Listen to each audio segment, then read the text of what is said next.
they tell us they want a particular job or an opportunity, we now can focus them into the right people so they can get those particular things. So it's a twofold process, and it's a great scenario to get students engaged, alumni that want to be engaged, that have that kind of teacher heart to help students grow and be very successful. That's beautiful. Absolutely. Welcome to Being the Change, the official podcast of James Madison University, brought to you by Madison Magazine. Each episode brings you stories of how members of the JMU community combine intellect with action to live lives of purpose and meaning. That's being the change.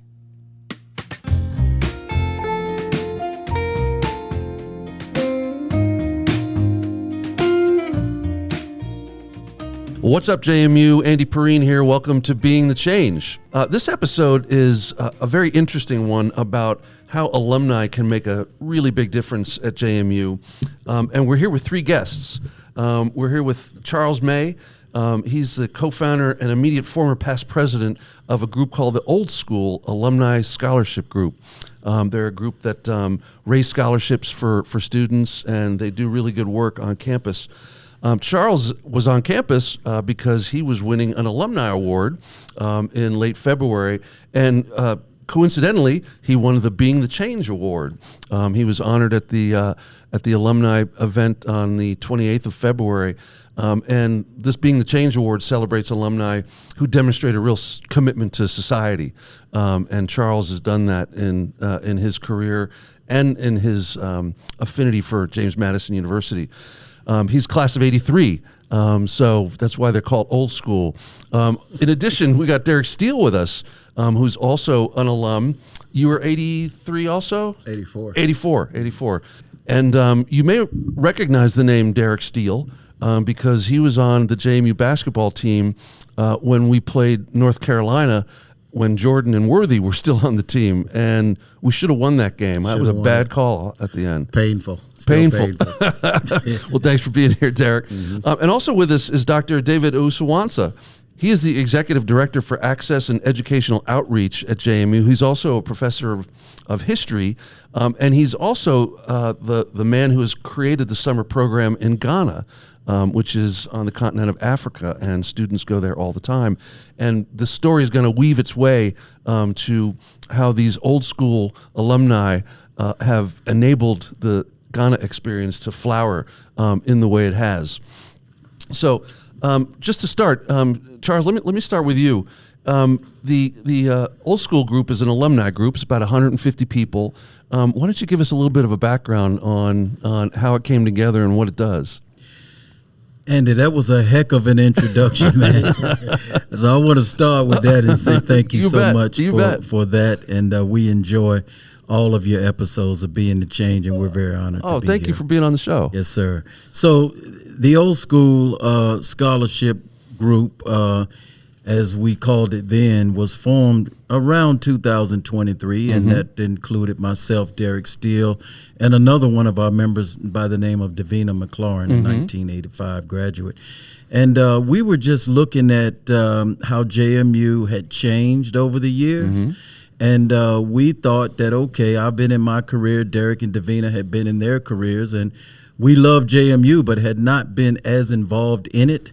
And we noticed that by percentage, some of the numbers didn't look quite like we like. We're talking first-gen, low-income, underrepresented type students. And we wanted to action that problem. And so we put our heads together and we came up with something that was very simple, yet we thought we could build on that over the years. And so to that end, we started thought of the concept of awarding 2 scholarships to hopefully stimulate JMU action toward doing a better job or becoming a force multiplier, which you'll hear more about that because that's a favorite term of mine. Well, to talk about a force multiplier, because you're an old Navy man, and you know what a force multiplier means. Explain that to our audience and how it applies to the efforts of Old School. Absolutely, Andy. So for us, we never really want to overstep being an outside alumni group. Rather, we want to enhance all the wonderful things that JMU already does, right? We see so many things that JMU is doing, and so we don't want to interfere or be seen as interrupters to a process that's already successful. Rather, we want to enhance that. So we feel like being a good force multiplier really means being a good partner in all areas of JMU. And we use our 6 organizational pillars to try to accomplish. What are those pillars? Those pillars include, Andy, recruitment first, and scholarship second, and mentorship third, Right. and then internship fourth, and then job placement fifth, and then international and community engagement. Those 6 pillars, we feel, not only help us enhance JMU, but also enhance the student and our corporate sponsors, because all of them need those types of activities. Well, and it also spans the entire lifespan of the student in their life at JMU, from recruitment to being born into the real world. Absolutely, Andy. We like to catch the student before JMU. We like to catch the student during JMU by mentoring him, and then we like to help them transition out of JMU with our internship programs. And then once outside of JMU, we want to help that student get placed in a job. So we like to say the old school is with you for life. Nice. You know, Derek, you were an educator for 4 decades. He's retired now, and he's enjoying retirement. Absolutely. And you know, how does getting involved in the life of a student beyond just supporting them really make a difference, or multiply the force, as Charles was saying? Well, I think as we look at, trying to help a student and getting involved with their life, we really want to help them to become more successful. You know what I mean, at anything that they do. And, as you go through, you talked about me being in sports. We want to win in everything. But when we talk about that, we want students to learn how to win in every step, every year, everything that they do. So I think one of the things that, in that, we kind of developed a mentorship program to get engaged, work with them, and making sure that they are doing the things that they need to do to actually be successful in everything that they're doing. And you're meeting them where they are. Meeting them right where they are. So it's not like we're trying to, we're going to try to plug them into exactly what we're doing. We're talking to them, listening to them, going through that process. But what we're asking them to do is come and meet with us, actually, so that we can get to know them. So when we sit down and look at our model and the things that we do in our mentorship program, we work very, very hard to really engage the student in the things that are important to them. And once we do that, I think it's very helpful. Well, it's like, you get together with them like 6 times a year, right? This is a real commitment. It's definitely a commitment. Yeah. Well, I think what happens is a lot of people, when they think about a mentor program, they might think, okay, yeah, just go talk to the students and that's it. Right. Well, you got students that are coming into college are busy. Right. And the one thing that we do understand is they want to get a job at the end of the day. Right. They want to go out. So, but if you have some people who are in the, or have been in the hiring practice, we can kind of teach them how to get the jobs that they want if they're willing to listen to us. But what we want to do is take them through a kind of a professional development, a growth process, but they have to kind of meet us halfway. And when they do that, I think they've seen many of the results that came along with that. Well, and it's not just the advice that they're getting from the mentors, but the mentors provide incredible examples for them to aspire to. Right. And, seeing JMU alumni, fellow alumni, being successful and then coming back and helping, it matters to them that they're a real person, and you guys are bringing your life to them. It absolutely matters, Yeah. and if you don't mind, I'd like to expound on it. I think please. Derek hit the mark perfectly. But Andy, we found out early that students respond best to the one-on-one type mentorship, right? And that as older adult professionals, it was vital for us that we meet the students, just as you mentioned, right where they are in life. And you call them new schoolers. We call them new schoolers, right? And kind of allow them to lead us regarding what they want and what they need from us. So when you're talking about the difference, I think the difference is that one-on-one mentorship. I think the difference is meeting them where they are. additionally, as our relationships grew, the students became much more interested in our personal story. Right. So it's not just old people talking to young people, it's young people hearing Right. the responses that they ask us for support for, and then saying, wow, okay, so what about you? What's your story? Right. And then they see really quickly that as 50, 60-year-olds, professionals, some retired, there's a lot of parallels there. And so We're still actually people. we're still actually people. And I've actually had students come up to me and Derek both and say how much they really appreciate adults of our age that are not their parents, really caring for them, listening to them, understanding them, and then doing what they can to help them. It was kind of like a new concept, and it really resonated with us.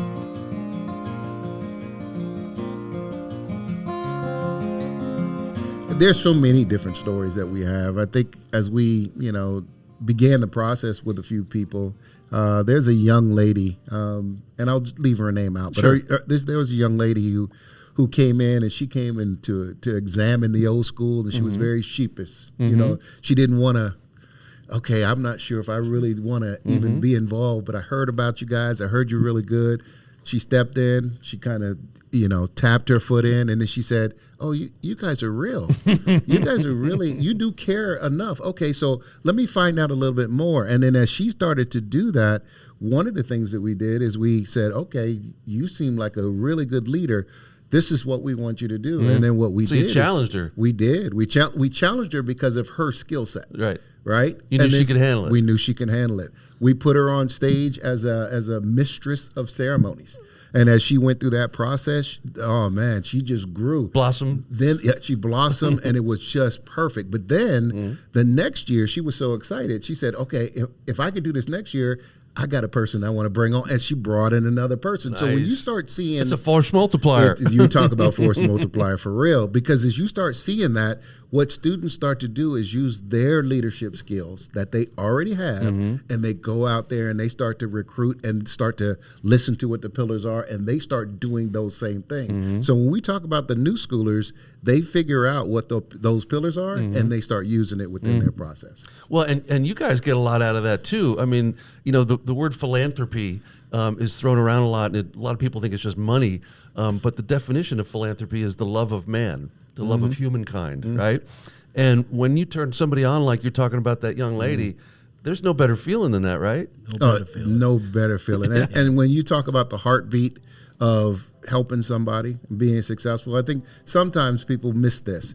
When you personally are successful, that's great. Yeah. But it's a priceless situation when you help somebody else become successful. Indeed. And that is something that is embedded in what we do. Yeah.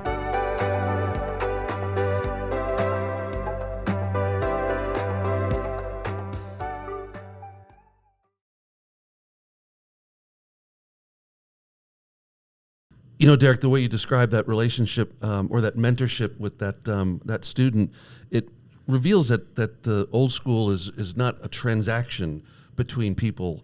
It's more of it's developmental. Correct. Yeah, and that goes a lot deeper than just helping somebody out once or twice. That is absolutely correct. I mean, as we kind of create the model, we kind of put a system together, and in that system, when we talk about that personal development. We basically have 4 engagements that we want students to kind of meet us at. And as they come to those particular events, what we do is, we have one that's in September. We have another one at homecoming. We have another one in February. And then we have another one that's usually in March or April. And in those particular scenarios, each one, we have a different mechanism to bring out their leadership. The reason that we do those kind of things is not only are we trying to find out or get them to find out about us and making sure they know that we're real, we're also trying to get to find out a little bit more about them so we can actually develop those skill sets. Because if they tell us they want a particular job or an opportunity, we now can focus them into the right people so they can get those particular things. So it's a twofold process, and it's a great scenario to get students engaged, alumni that want to be engaged, that have that kind of teacher heart to help students grow and be very successful. That's beautiful. Absolutely. just to add to that, our 4 interactions and engagement with the students is all about preparing them for what our corporate sponsors want to see in a student out of college. Because you lived it. We lived it. Right. If our first interaction with that student is an introduction, they're going to have the same type of introduction when they get on a job. So how do they carry themselves in that initial meeting? How do they communicate? How do they engage? Our second is homecoming, where we reward them. How do they accept reward? What are the things that they do to gain those types of rewards? So we put them in that situation. And learn how to celebrate themselves. Learn how to celebrate themselves, right. The third engagement is February, and that's pride, right? It's leadership, taking a task. This year it was a talent show. So we tasked the students to put it together, to lead it, to make sure it was rock solid, and to execute it, right? All the things that a job would have you to do, right?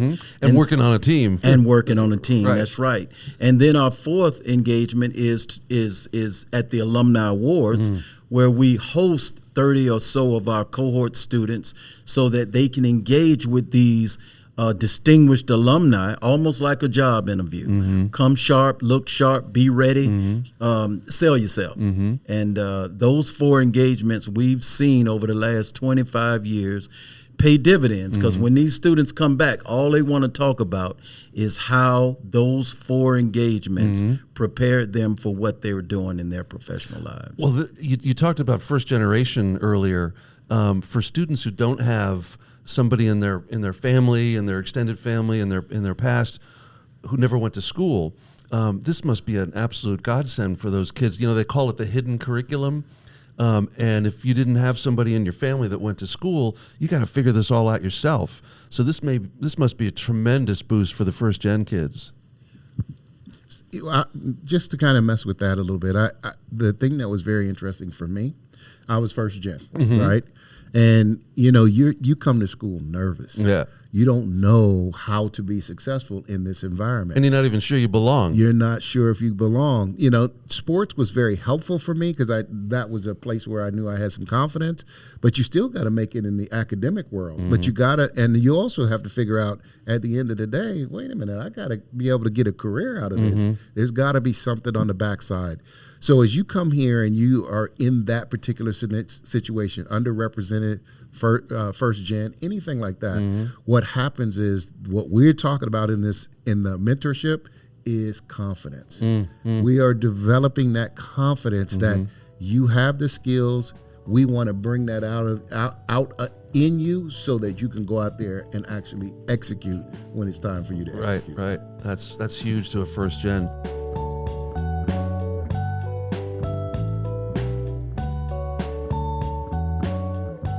I'd like to shift gears a little bit because and bring David into the conversation because there's a really interesting development of late. David, to set us up so that the listeners understand, you've been developing the Ghana experience for many years at the university. How long have you been at JMU now? I'll be 40 years at JMU in September. Oh my goodness. So you started when you were 4. Yes, I was 4 and he was just finishing college. Well, tell us about how the Ghana experience developed and what a student experiences when they go to Ghana. Yeah, it's a long story, and when you start these things, you never really anticipate it to be anything. I got to JMU in 1986 and had a bunch of friends who were doing the London program, which had actually started not so long, shortly before I got here. Right. I had faculty members who have done it, and over meetings on weekends and stuff like that, they said, no, hey, we don't have anything in Africa. Are you willing to do something in Africa? And I was not. So it took a while. Because you were only 4. Yeah. After I got tenure and everything, and by 1996, when I have actually decided 10 years into, I'm already promoted and all, that I decided to stay at JMU. Then I decided that I have to do something much more engaging. Sure. So I took the leap.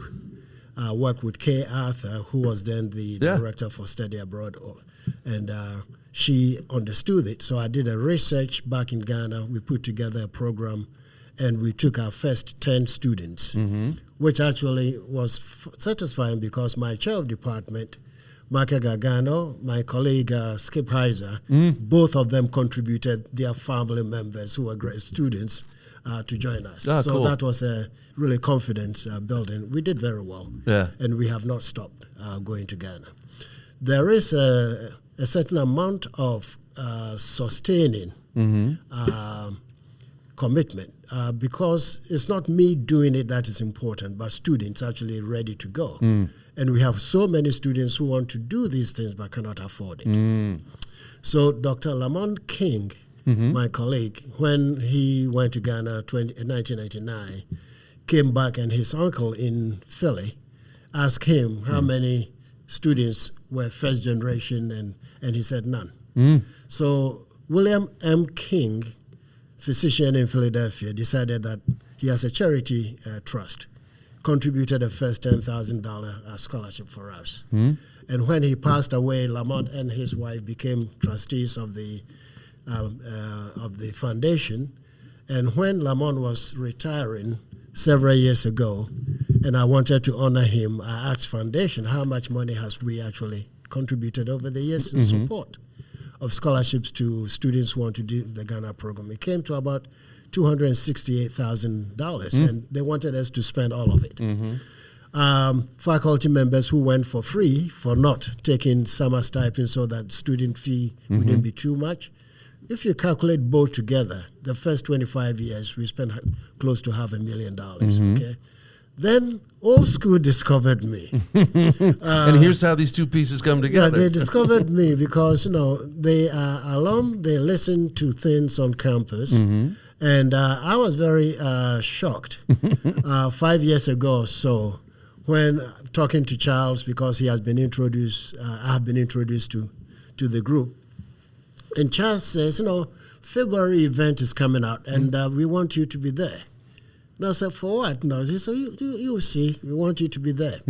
Anyway, I went, and Old School focused on the Ghana program as something that they wanted to be a part of, and support.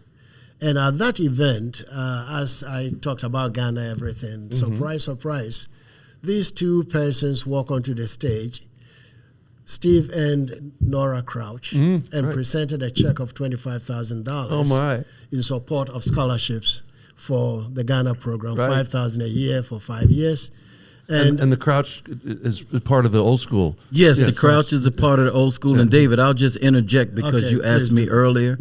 I just want to make sure Nora and Steve Crouch were the first supporters via the Old School to Ghana. But since then, we've got Melvin and Sandra Petty from ERP. They're Old School alums as well, and JMU alums. And Daryl Coleman of the Coleman Search Group, also a JMU alum.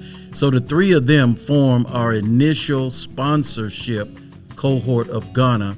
And so far, we've been able to raise over $70,000+ to support Ghana.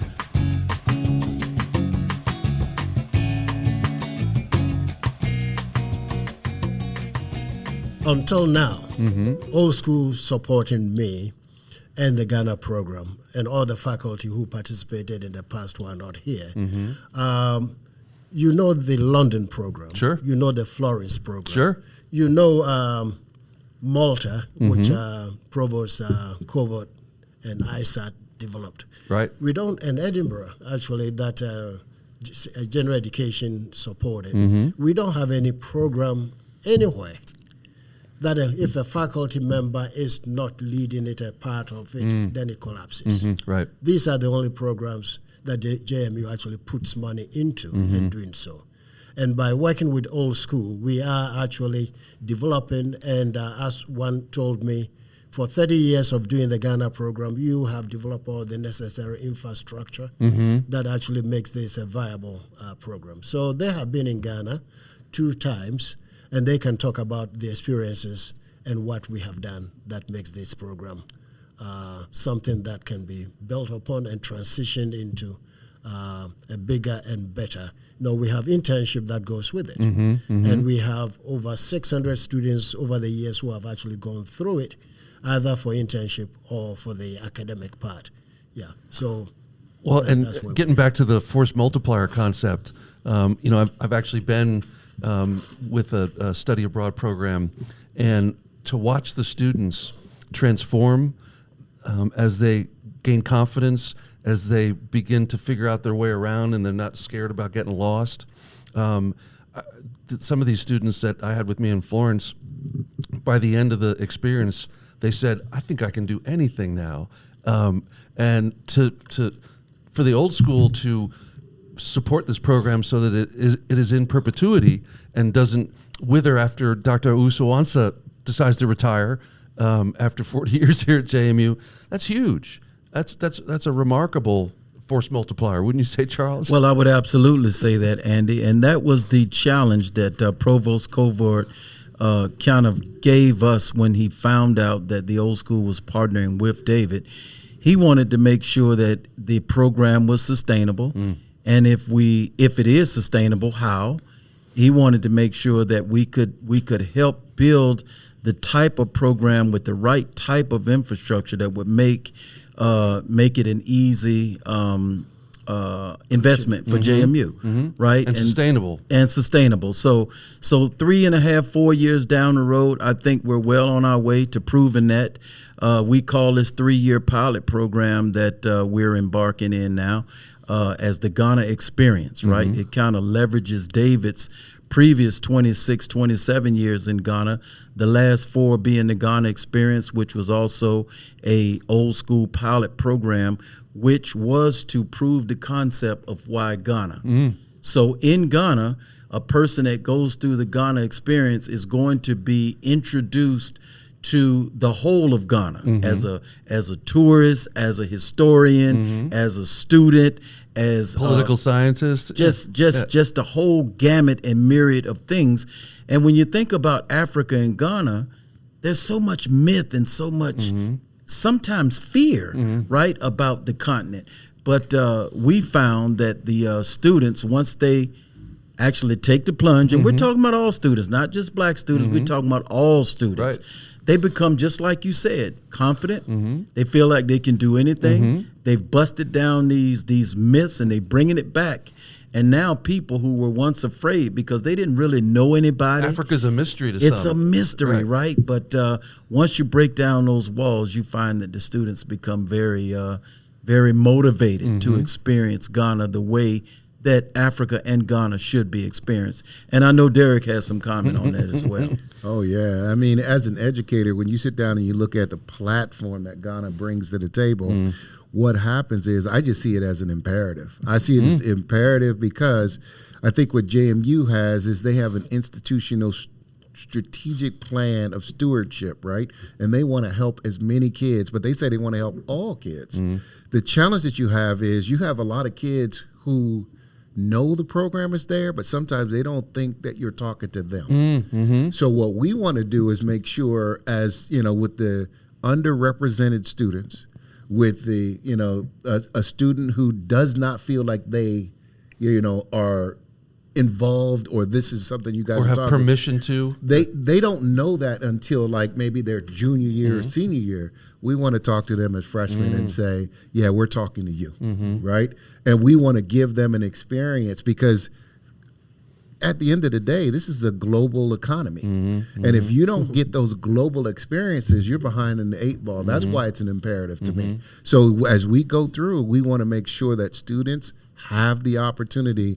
And for me personally, and I have to bring this in because it was one of the first times I went outside of the U.S., really? Right? Yeah. And And I had the experience, but I had all those myths in my head as well. You know what I mean? I'm going to go out here. I'm going to see a lion. I'm going to see this. I'm going to see everything. You know what I mean? But what you see is such a thriving community, and you see such great people. And you see, but then what happens is Dr. Wusa Ansah creates a program that's so experiential that you feel it in a way that changes your life. And if we can give students an opportunity to meet or feel something like that, it is going to have an impact on them for the rest of their life. Right. Why wouldn't we be in here helping somebody do that? It's transformative. Transformative.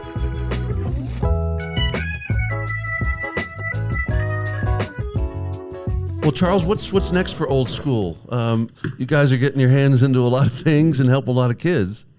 Well, I tell you what, Derek and I stay in the laboratory a lot, talking about the next steps for the Old School.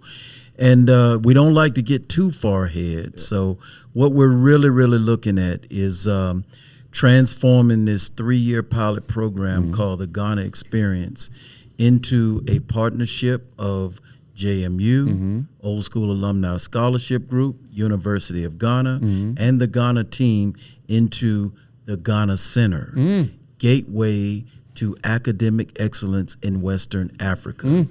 That is our next steps, and in line with Provost Kovo's charge, we feel like we have the right strategic plan in place that will connect directly to what will soon be the JMU strategic plan. That's right. In areas like innovation, in undergraduate study, like partnerships, like corporate sponsorships, like all of those things that President Jim has constantly brought out. We're hopeful that the Old School can play a key role with David and the Ghana team in bringing all of those things out. And keep being a force multiplier. We will not stop being a force multiplier. Well, I thank you three so much for joining us on Being the Change. Derek Steele, I told Charles when he said he was inviting you onto the show that I wasn't sure I'd be able to keep my composure since I was such a big fan of yours. I was one of the guys that started the toilet paper thing that turned into the streamer thing. That's what I'm talking about. That's what I'm talking Godwin about. Hall, that zoo was electric, right? Hey, it was exciting back there. But I think that, when we sit down and look at it, it was just a great community. Oh, yeah. And, the love that people had for not just the team, but for everybody that was involved. JMU owes a debt of gratitude for what we did back there. Yeah. Not us, but the whole community. Oh, it was super tight Right. back then.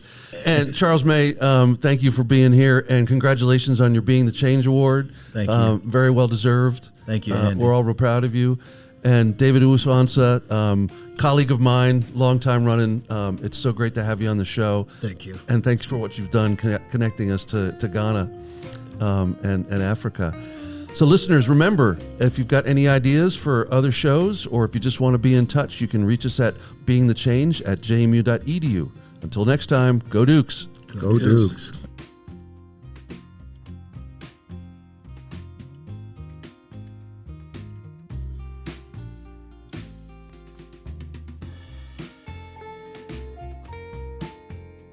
Thanks for listening. Subscribe to hear more stories about how members of the JMU community are being the change.